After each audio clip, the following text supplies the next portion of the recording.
Mari kita berdoa.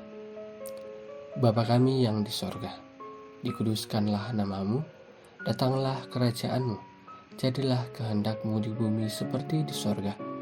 Berikanlah kami pada hari ini makanan kami yang secukupnya, dan ampunilah kami akan kesalahan kami, seperti kami juga mengampuni orang yang bersalah kepada kami. Dan janganlah membawa kami ke dalam pencobaan, tetapi lepaskanlah kami daripada yang jahat. Karena Engkaulah yang mempunyai kerajaan dan kuasa dan kemuliaan sampai selama-lamanya. Amin. Sabtu 23 September 2023. Bahan bacaan Bilangan pasal 11 ayat 10 sampai 15. Dengan tema jangan membangkitkan murka Tuhan. Da ami patilu da kesengkian na puang.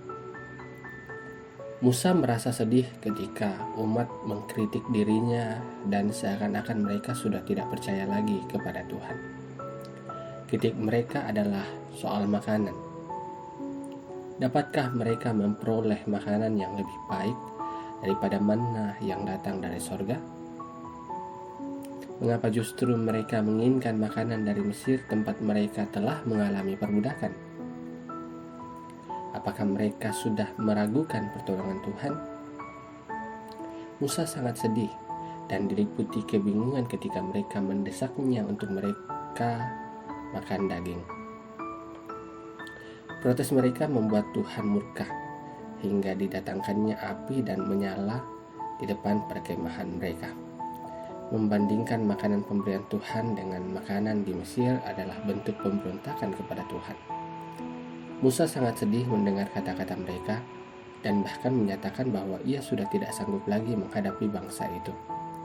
Musa tidak bermaksud mengundurkan diri, tetapi ia mau menunjukkan bahwa tanpa Tuhan ia tidak dapat berbuat apa-apa terhadap bangsa itu, khususnya untuk memenuhi permintaan mereka yang menginginkan daging. Musa tidak tahu bagaimana harus mengusahakan daging untuk bangsa sebanyak itu. Kita lihat dalam ayat yang ke-13. Dan pergumulannya sangat berat sehingga ia harus mengatakan, sebaiknya engkau membunuh aku saja jika aku mendapat kasih karunia di matamu. Dalam ayat ke-15. Tuhan kemudian menjawab keluh kesah Musa dan menunjukkan berbelas kasih kepada umat Israel.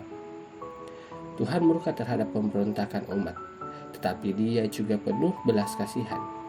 Karena itu, patutlah bagi kita selaku umat-Nya untuk senantiasa hidup dalam pengharapan, tidak perlu bersungut-sungut, apalagi melawan Tuhan. Dia berdaulat atas hidup kita. Janganlah khawatir. Amin. Mari kembali kita merendahkan diri di hadapan Tuhan dalam saat teduh, merenungkan setiap firman yang telah kita baca dan kita renungkan bersama. Kiranya firman ini tidak hanya lalu dalam kehidupan kita, namun dapat tertanam baik dalam hati dan pikiran kita, sehingga firman ini dapat menuntun kehidupan kita pribadi lepas pribadi. Mari bersaat teduh.